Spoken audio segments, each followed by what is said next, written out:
I'd taken particular notice of Gay Sweatshop very early on, because actually when I was up in Lancaster and dithering, to be honest, a bit, and talking about myself as a straight ally, one of the things that happened was that someone who went on to be part of Gay Sweatshop, Jill Posner, she appeared, she was with Ardent Theatre Company at that point as a stage manager. She appeared, held my hand, kissed me on the steps of a church and said, "For God's sake, pull yourself together, you're a lesbian." Gay Sweatshop was a really groundbreaking, innovative theatre group which produced plays that no one else had put on. They also gave a great platform to gay playwrights and actors who didn't have those opportunities often in mainstream theatre. So, I think, when the history is written, Gay Sweatshop will be there as a real pioneer in terms of LGBT plus visibility on the stage. Jill went on to write the first lesbian play that Gay Sweatshop did, and that was Any Woman Can, which has the most amazing opening speech, a peroration really, which was based on the speeches that a woman called Jackie Forster, who founded a magazine called Sappho back in the 60s, it was based on the talk that she used to give at Hyde Park Speaker's Corner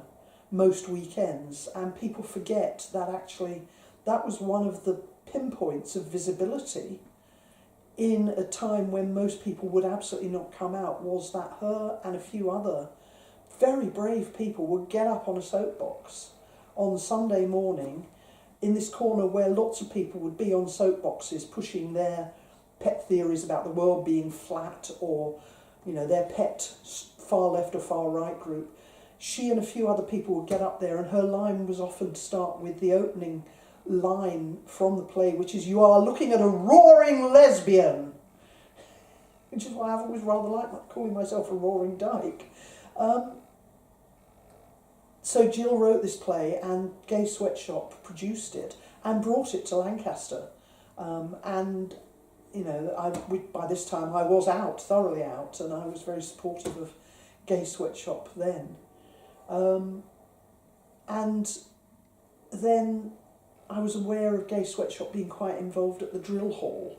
because that's where they effectively came out of and worked around, and some of them worked in the Drill Hall. And I remember being in there for various things around Gay Sweatshop. And Gay Sweatshop was one of the groups that was very strong about Section 28, because they knew that it would be very difficult to get local authority bookings or to use local authority premises once that law went through, and indeed that was the case.